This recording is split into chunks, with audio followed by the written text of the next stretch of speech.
Hello बच्चों, कैसे हैं आप सभी। आशा करता हूँ आप सभी अच्छे होंगे और स्वस्थ होंगे। इससे पिछली वाली क्लास में हम लोगों ने एसिड के बारे में देखा था। एसिड की केमिकल प्रॉपर्टी हम लोग पढ़ रहे थे और वहाँ पे मैंने कुछ बेसिसिटी के बारे में बताया था कि एसिड जो होते हैं वो आपके मोनो बेसिक एसिड होते हैं, डाई बेसिक होते हैं, ठीक है। इसी तरीके से ट्राई बेसिक एसिड होते हैं। तो ये मैंने बताया था। तो इसको एक्चुअल में कहते हैं बेसिसिटी। तो हम लोग इसी को पढ़ते हैं कि बेसिसिटी ऑफ एन एसिड होती क्या है, ठीक ना। तो बच्चों ध्यान से देखिएगा कि बेसिसिटी ऑफ एसिड हमारी टॉपिक क्या होने वाली है, बेसिसिटी ऑफ एसिड। तो बेसिसिटी ऑफ एसिड होती क्या है इसको पढ़ लेते हैं, ध्यान से देखिएगा।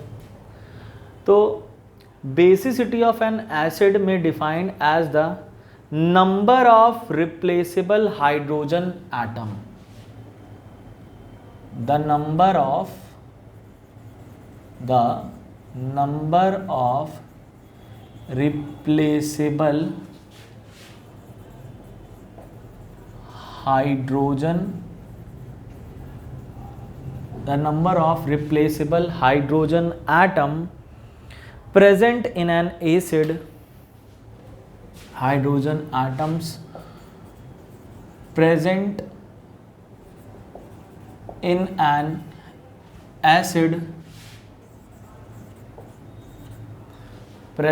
an acid, which can release when dissolved in water, which can release when dissolve in water or aqueous solution। तो क्या है, the number of replaceable hydrogen atom present in an acid which can release when dissolve in water और aqueous solution. अगर बच्चों हमारे पास कोई acid है और उस एसिड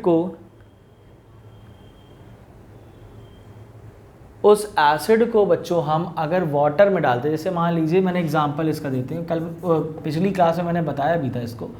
अगर हमारे पास HCl है, ठीक, तो HCl को अगर हम क्या करें वाटर में डालें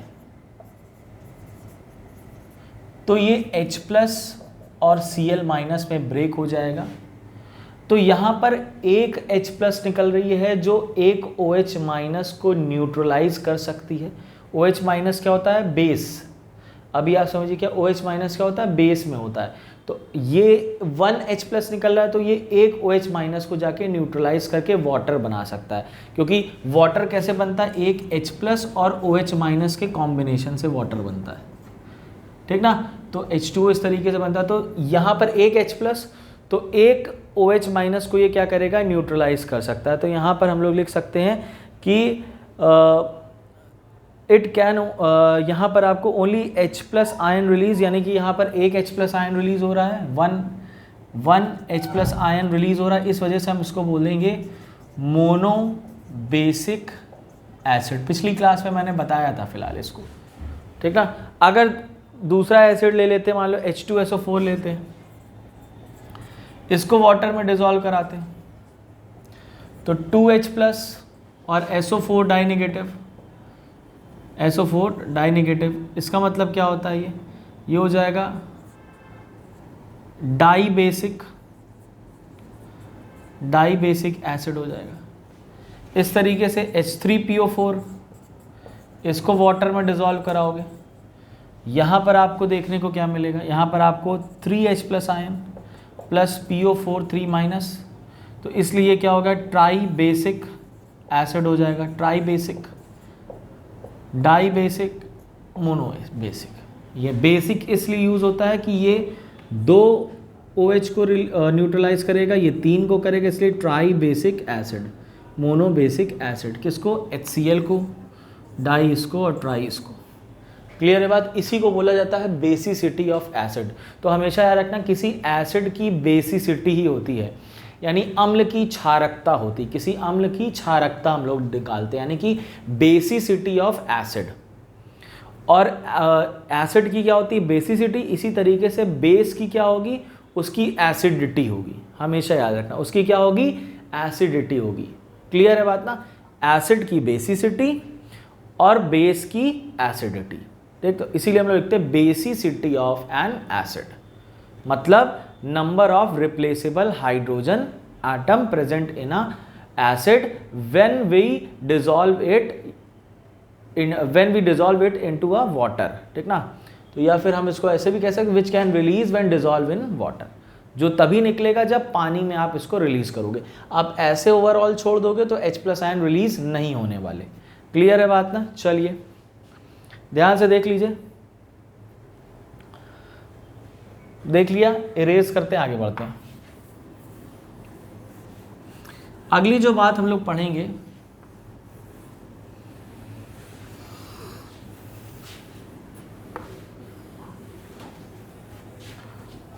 नेक्स्ट जो हम लोग बात पढ़ने वाले हैं वो है केमिकल रिएक्शन ऑफ एसिड्स। क्या है, केमिकल रिएक्शन ऑफ एसिड्स। तो अगर किसी एसिड की हम केमिकल रिएक्शन देखें तो वो क्या क्या हो सकती है, तो इसमें नंबर 1 जो पहली रिएक्शन निकल करके आती है सामने, वो है रिएक्शन विद मेटल्स। चलिए इसको देख लेते हैं फटाफट। Number 1, reaction with metals. Reaction with metals. चलिए, तो बच्चों जब कोई एसिड मेटल के साथ रिएक्ट करता है, ठीक ना, जब कोई एसिड मेटल के साथ रिएक्ट करता है तो सॉल्ट और हाइड्रोजन गैस बनती है। याद रखें ना, जब कोई एसिड आप ले लोगे और इसकी रिएक्शन किसी मेटल के साथ कराओगे तो यहाँ पर आपको क्या मिलेगा, मेटेलिक सॉल्ट मिलेगा उसका, ठीक ना, और साथ में हाइड्रोजन गैस इवॉल्व होती है। ये बात हमेशा याद रखे रहना कि जब आप एसिड की रिएक्शन मेटल के साथ कराओगे तो सॉल्ट बनेगा, मेटेलिक सॉल्ट रहेगा जो उसी मेटल का, और यहाँ पर आपको हाइड्रोजन गैस मिलेगी। तो यहाँ लिख लेते हैं कि एसिड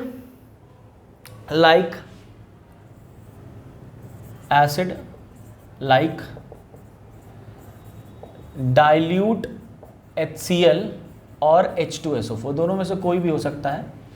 डाइल्यूट HCl और H2SO4 react with certain active metal, reacts with certain active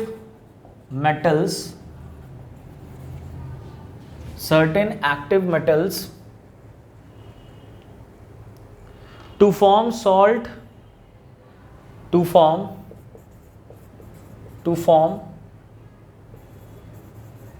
salt and evolves hydrogen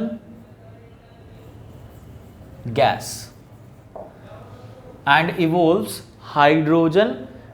यानी यहाँ पर क्या हुआ कि जब, अभी मैंने बताया भी, जब कोई एक्टिव मेटल, जैसे कि एक्टिव मेटल, यहाँ पे ये वर्ड जो आया है एक्टिव मेटल बच्चों, इसका मतलब ये होता है कि जब हम रिएक्टिविटी सीरीज पढ़ते हैं तो हाइड्रोजन से ऊपर जितने भी मेटल होंगे वो रिएक्टिव मेटल होंगे, ठीक ना। हाइड्रोजन के नीचे जितने भी मेटल होंगे वो हाइड्रोजन से लेस रिएक्टिव होंगे, जिसमें आपका सिल्वर, गोल्ड, ठीक ना, प्लैटिनम, ये सब आता है। तो ये जो होगा ये आपका रिएक्शन नहीं परफॉर्म करेगा एसिड के साथ। कौन परफॉर्म करेंगे, एक्टिव मेटल, जैसे जिंक हो गया, आयरन हो गया, ये सब हाइड्रोजन के पहले आते हैं। अभी रिएक्टिविटी सीरीज इसमें एक टॉपिक आएगा, वहाँ पे मैं आपको बताऊंगा, तो वहाँ लिखवा दूंगा आपको। तो फिलहाल ये देखिए, एक रिएक्शन इसकी लेते हैं, एग्जाम्पल लेते हैं। तो यहाँ पर हम लेते हैं सबसे पहले जिंक, एग्जाम्पल लेते हैं जिंक। जिंक जब डाइल्यूट HCl के साथ रिएक्ट करता है, डाइल्यूट HCl के साथ रिएक्ट करता है तो क्या बनता है, आप देखिए जिंक है, रिएक्टिव होता है तो इसको डिस्प्लेस कर देगा, तो ZnCl2 प्लस हाइड्रोजन गैस यहाँ से इवॉल्व हो जाएगी, ठीक ना। रिएक्शन बैलेंस नहीं है, आप बैलेंस कर लीजिएगा, मैंने आप लोग को सिखाया हुआ है। तो ये है हमारा क्या, रिएक्शन।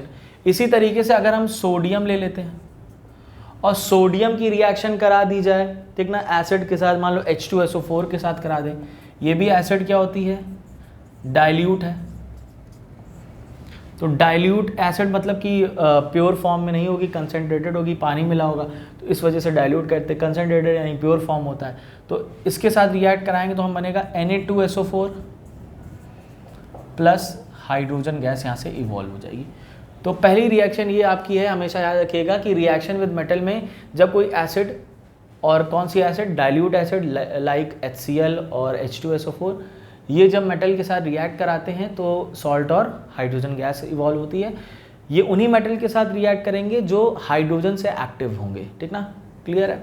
तो यहाँ पर हम लोग लिखते हैं, नोट पॉइंट में लिख लेते हैं, not all the metals can repeat react with acid only the, इसको लिख देते हैं, सर मैंने बता दिया है, इसको चाहे तो आप नोट पॉइंट करके लिख सकते हो, मैं बोल देता हूँ, not all the metals can react with acid only the metals which are highly reactive then hydrogen. तो मैं यहाँ कह सकता हूँ कि highly reactive metals can react with acids, not all metals, ठीक। रीज़न मैंने बता दिया, क्योंकि हाइड्रोजन गैस डिस्प्लेस होगी, ठीक ना, इस वजह से।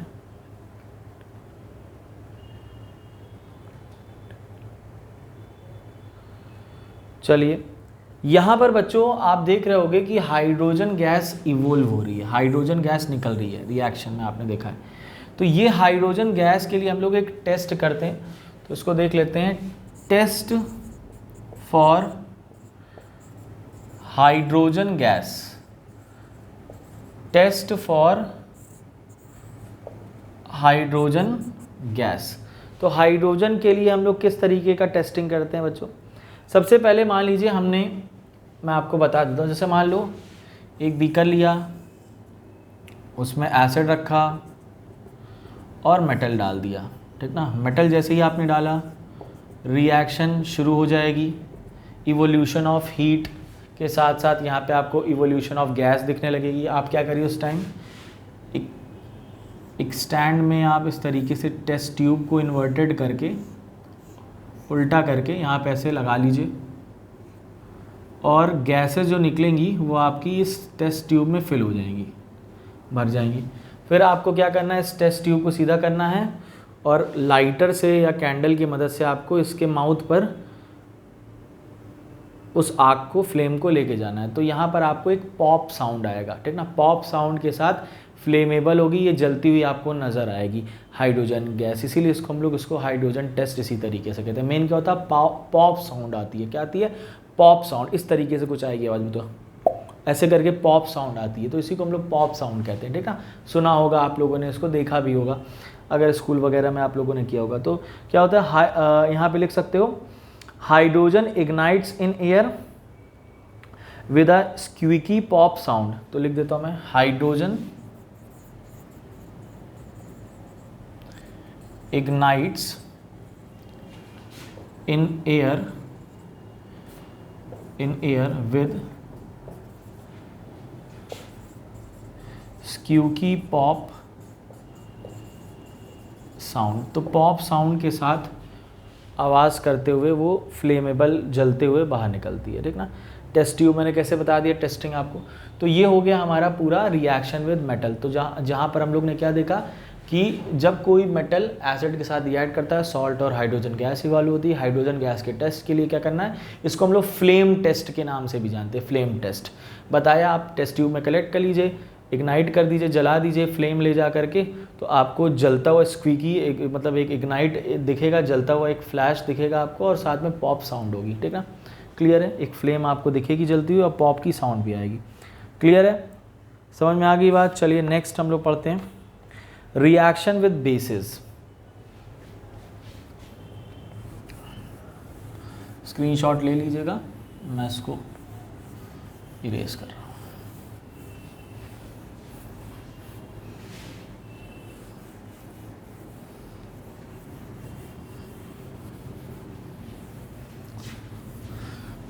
दूसरी रिएक्शन है रिएक्शन विद बेसिस,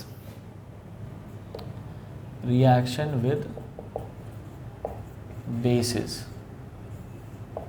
ठीक, तो यहाँ पर क्या होता है, जब कोई एसिड बेस के साथ रिएक्ट करती है बच्चों तो सॉल्ट और वाटर बनता है, ये आप पढ़े भी हो।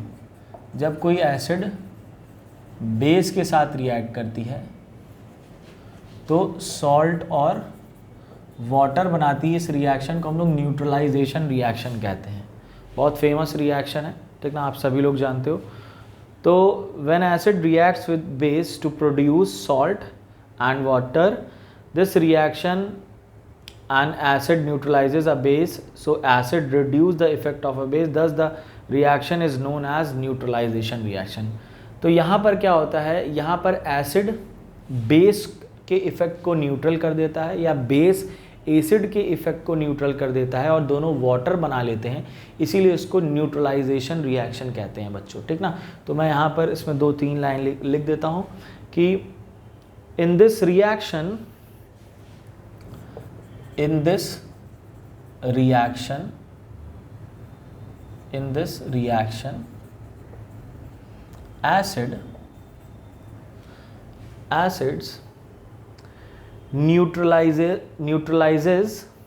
acids neutralizes the base, acid neutralizes the base, so acid reduce the effect of a base, so the acid reduces the effect of base, thus this reaction is known as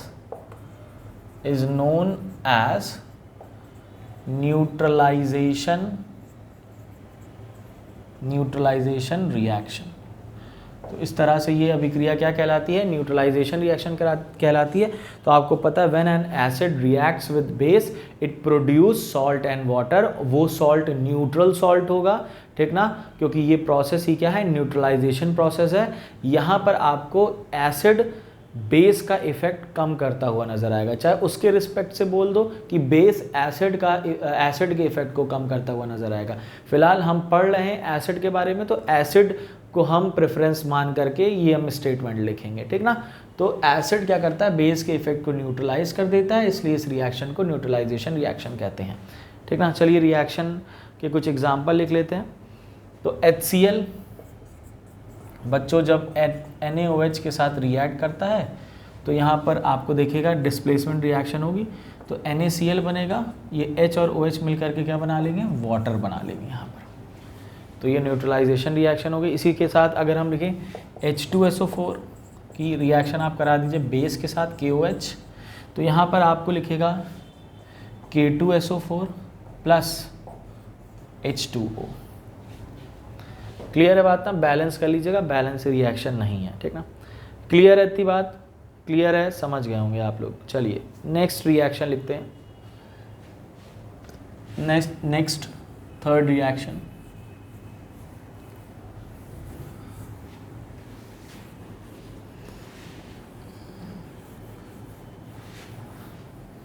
third reaction है हमारी reaction with carbonate and hydrogen carbonate. चलिए reaction with carbonate and hydrogen carbonate, जिसको हम by carbonate भी कहते हैं। इसी hydrogen carbonate को क्या बोलते हैं, बाई कार्बोनेट, ठीक। तो अगर हम कोई कार्बोनेट के साथ या हम किसी बाई कार्बोनेट के साथ मेटल की रिएक्शन कराते हैं तो क्या होता है बच्चों, जब हम किसी कार्बोनेट या मेटल कह रहा हूँ, जब किसी कार्बोनेट की रिएक्शन हम कराते हैं, ठीक ना, तो यहाँ पर हमको देखने को क्या मिलता है, एक सॉल्ट देखने को मिलेगा, CO2 और वाटर। तो यहाँ पे हम लिखते हैं कि जब कोई मेटल का कार्बोनेट चाहे कैल्शियम कार्बोनेट ले लो, सोडियम कार्बोनेट ले लो, तो मेटल के कार्बोनेट ले लीजिए या मेटल के ही बाई कार्बोनेट ले लीजिए आप। ये जब रिएक्ट करते हैं किसके साथ, हमारे एसिड के साथ रिएक्ट करते हैं, जब ये एसिड के साथ रिएक्ट करते हैं सॉल्ट बनाते हैं, CO2 यानी कार्बन डाइऑक्साइड बनाते हैं और साथ में वाटर बनाते हैं। 3 चीज़ें बनाते हैं, सॉल्ट, वाटर और कार्बन डाइऑक्साइड। ठीक ना, क्लियर है बात। तो यहाँ पर लिख सकते हैं acid reacts with metal carbonates and hydrogen carbonates to produce their corresponding salts. ठीक ना, कार्बन डाइऑक्साइड एंड वाटर। तो इसको मैंने बोल दिया, लिखने की ज़रूरत नहीं है, मैं बोल दे रहा हूँ। When acid reacts with metal carbonates and hydrogen carbonates to produce their corresponding salts, carbon dioxide and water. Clear है बात। चलिए ध्यान से देखिए, स्टार्ट करते हैं। तो कैल्शियम कार्बोनेट सबसे पहले मैं लेता हूँ, मेटल का कार्बोनेट है, एसिड लेता हूँ HCl। तो कैल्शियम कार्बोनेट HCl के साथ रिएक्ट कर रहा है, बनाएगा CaCl2 प्लस CO2 और प्लस वाटर। इक्वेशन को आप बैलेंस कर लीजिएगा। कैल्शियम से क्या, देखो ऐसे समझना, कैल्शियम क्लोराइड हो गया, एक ऑक्सीजन यहाँ से निकाल दो, CO2 हो गया, और उस ऑक्सीजन को हाइड्रोजन को दे दो, तो हाइड्रोजन और ऑक्सीजन मिलके वाटर बनाते हैं, पता ही है। तो इस तरीके से याद रख के रहोगे तो आपको क्लियर रहेगा मामला। ठीक ना, ये कार्बोनेट से जब एसिड की रिएक्शन कराते हैं तो उसका सॉल्ट बनेगा। तो पहले देखना जो मेटल है और यहाँ पर जो भी निगेटिव आयन होगा एसिड के साथ, वही वाला सॉल्ट बनेगा। ठीक ना, अगर अभी H2SO4 होता तो ये उसके साथ कंबाइन होता। सेकंड रिएक्शन में मैं दिखाता हूँ, चलो दूसरी रिएक्शन लेके तब बताते हैं। तो ऐसे मान लीजिए सोडियम बाइकार्बोनेट है हमारे पास, सोडियम बाइकार्बोनेट, और इसकी रिएक्शन कराई जा रही है यहाँ पर HCl के साथ। तो HCl के साथ जब इसकी रिएक्शन कराई जा रही है तो आपको पता है कि ये और ये यहाँ से सॉल्ट बनाएंगे, तो NaCl हो गया। क्लियर है बात ना। अब देखिए 2 हाइड्रोजन है और 1 ऑक्सीजन है, तो 2 हाइड्रोजन और 1 ऑक्सीजन से बना लो वाटर, और बचा आपके पास एक ही कंपाउंड है, वो है CO2, यहाँ से निकल जाएगा। क्लियर है बात ना, क्लियर है। और ये जो CO2 होता है बच्चों, ये यहाँ पर ब्रिक्स एफरवेसेंस की तरह से निकलता है, यानी कि जो बौछार होती है उस तरीके से निकलता है, एफरवेसेंस।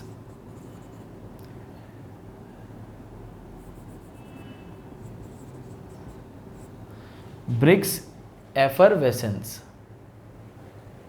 ठीक ना, ब्रिक्स एफरवेसेंस, यहाँ पर S कर लीजिएगा, ब्रिक्स एफरवेसेंस। ठीक, तो इस तरीके से निकलता है, यानी यहाँ पे बौछार टाइप से ये निकलता है। ठीक ना, क्लियर है बात, ब्रिक्स एफरवेसेंस। चलिए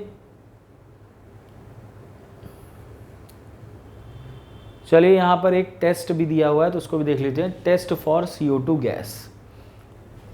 क्या लिखा है, टेस्ट फॉर CO2 गैस, जिसको हम लोग लाइम वाटर टेस्ट भी कहते हैं। क्या बोलते हैं, लाइम वाटर टेस्ट। इसमें क्या करते हैं, ध्यान से देखिए बच्चों। सबसे पहले यहाँ पर हमको लाइम वाटर, जैसा कि बोल ही रहा है लाइम वाटर, नहीं कि हमें कैल्शियम हाइड्रोक्साइड चाहिए, और अगर ये रिएक्ट कर रहा है हमारा, अगर CO2 मीडियम है, CO2 से ये रिएक्ट करेगा, कैल्शियम कार्बोनेट बना लेगा, और यहाँ पर वाटर के फॉर्म में ये बाहर निकल जाएगा। तो यहाँ पर आपको क्या देखने को मिलेगा कि ये PPT, वाइट PPT के फॉर्म में नीचे, यानी कैल्शियम कार्बोनेट, यहाँ पे कैल्शियम कार्बोनेट और साथ में वाटर, तो ये बनाएगा। तो कैल्शियम कार्बोनेट जो होती है वो वाइट PPT के फॉर्म में नीचे इनसॉल्यूबल फॉर्म में वहाँ पे जम जाती है। इस वजह से हम लोग मीडियम में पहचान जाते हैं कि क्या है, यहाँ पर CO2 है। क्यों, क्योंकि देखो इसमें करते क्या, मैं आपको बता देता हूँ, जैसे ध्यान से देखिएगा। यहाँ पर एक फ्लास्क लेते हैं, एक फ्लास्क में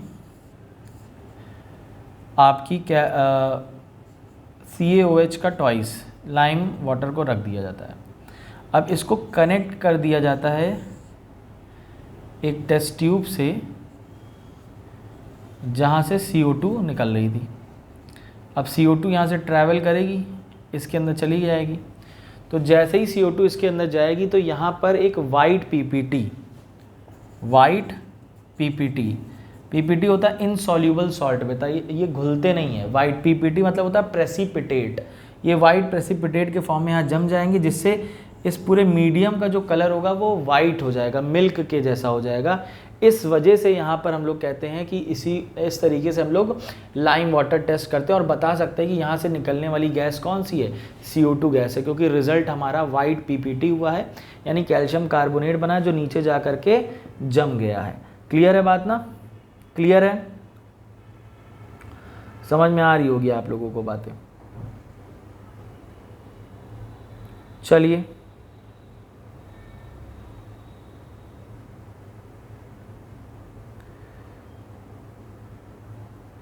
अब देखिए यहाँ पर एक स्टेटमेंट इसी से रिलेटेड मैं लिख देता हूँ, ध्यान से देखिएगा, इसी से रिलेटेड है। लिखिए क्या लिखा है, when CO2 gas is pass to lime water, when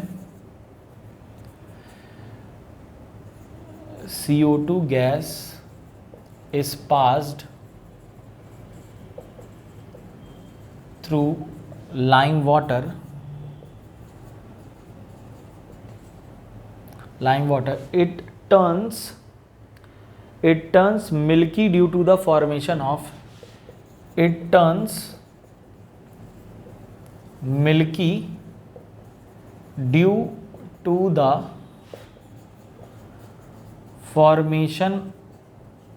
of white precipitate of calcium carbonate।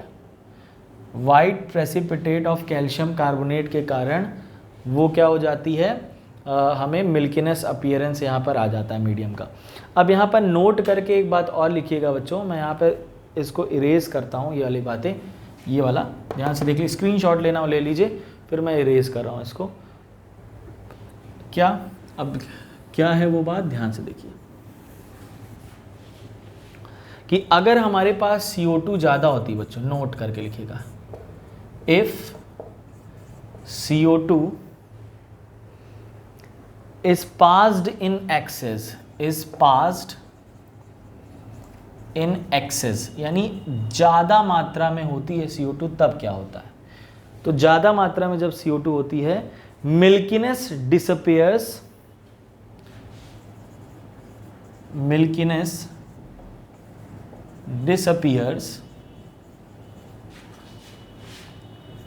due to the formation of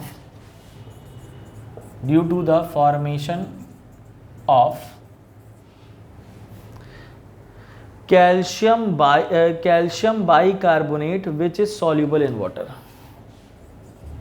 calcium bicarbonate which is soluble in water। अब ये क्योंकि soluble होता है, घुल जाता है, तो वाइटनेस जो होती है या मिल्कीनेस जिसे कह सकते हो वो गायब हो जाती है। अब ये जैसे आपने कम मात्रा में लिया तो हो गया भैया, मिल्कीनेस अपीयरेंस आ गया, लेकिन अगर यही ज़्यादा मात्रा में हुआ तो प्रोडक्ट हमारा क्या बन जाएगा, प्रोडक्ट हमारा बन जाएगा CaHCO3 का ट्वाइस, यानी कैल्शियम बाइकार्बोनेट, जो कि ऐसा सॉल्ट है जो घुल जाता है, जो ऐसा बाइकार्बोनेट है जो मीडियम में डिजॉल्व हो जाता है, सॉल्यूबल हो जाता है।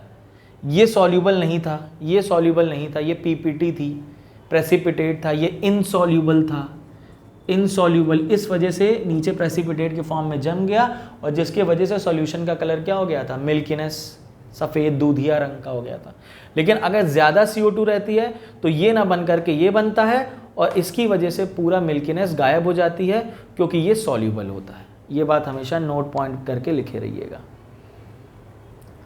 ठीक? समझ में आई बात ना? समझ गए बच्चों? क्लियर है? ध्यान से देख लीजिए।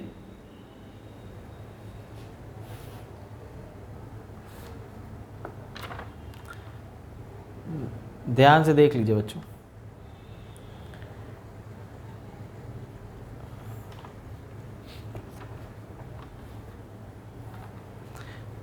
एक रिएक्शन और लिखते हैं, एक रिएक्शन हम लोग और करते हैं। चलिए reaction with metal oxides, reaction with metal oxides.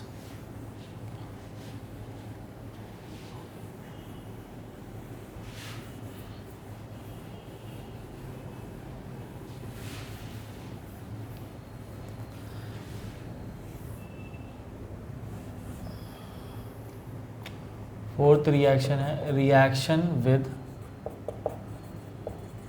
Metal oxides,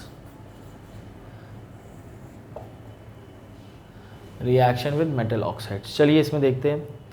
when acid reacts, या धीरे धीरे यहाँ पे मैं बता ही देता हूँ कि मेटल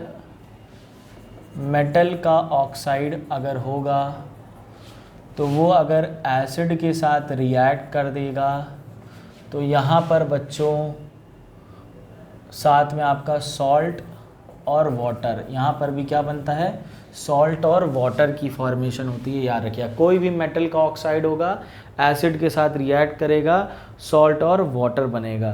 तो यहाँ पर हमेशा याद रखिएगा when an acid reacts with certain metal oxide to form a salts and water. तो ये हमेशा ये बात याद रखिएगा।